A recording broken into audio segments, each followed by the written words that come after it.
చేసేటప్పుడు దొడ్డు బియ్యము మెత్తటి అన్నం వస్తుంది. నేను మా పిల్లలందరితో నేను భోజనం చేసిన మంత్రిగా. ఇది నేను మొదటిసారి నేను మంత్రిగా ఛార్జ్ తీసుకున్న రోజు గౌల్ దొడ్డిలో భోజనం చేసినాను.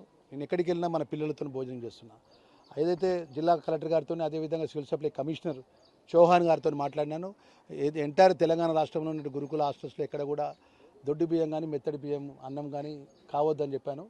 దానిలో భాగంగా గత 10 రోజుల నుంచి ఇక్కడ పిల్లలకు ఇబ్బంది అవుతుంది. తక్షణమే ఆ ఒక బియ్యాన్ని మార్చి సన్న బియ్యాన్ని ఇక్కడ తేవాలి, ఇక్కడ పిల్లలకందరికీ సన్న బియ్యం సరఫరా చేయాలని చెప్పడం జరిగింది. దానికి సివిల్ సప్లై కమిషనర్ గారు కూడా నాకు సాధ్యమైన తొందరగా ఆ యొక్క బియ్యం దొడ్డు బియ్యాన్ని తిరిగి వాపసు తీసుకొని వెళ్ళి ఆ మెత్తడన్నమయ్యే బియ్యాన్ని వాపసు తీసుకెళ్ళి సన్న బియ్యాన్ని కూడా సరఫరా చేస్తా అని చెప్పి మాట ఇవ్వడం జరిగింది.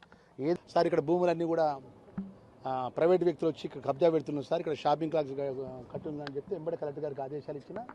ఎంత పెద్దోడైనా కానివ్వండి, దానికి ఎంత పెద్ద మనిషి అని అనుకోండి, గురుకుల బాలికలకు సంబంధించినటువంటి ప్రతి గజం భూమి కూడా ప్రైవేటు వ్యక్తి పోకుండా కాపాడాల్సిన బాధ్యత జిల్లా కలెక్టర్ గారిది, జిల్లా యంత్రాంగంది, రెవెన్యూ యంత్రాంగంది.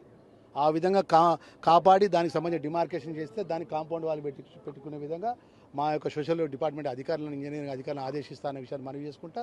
ఏక గజం కూడా పోనీయం.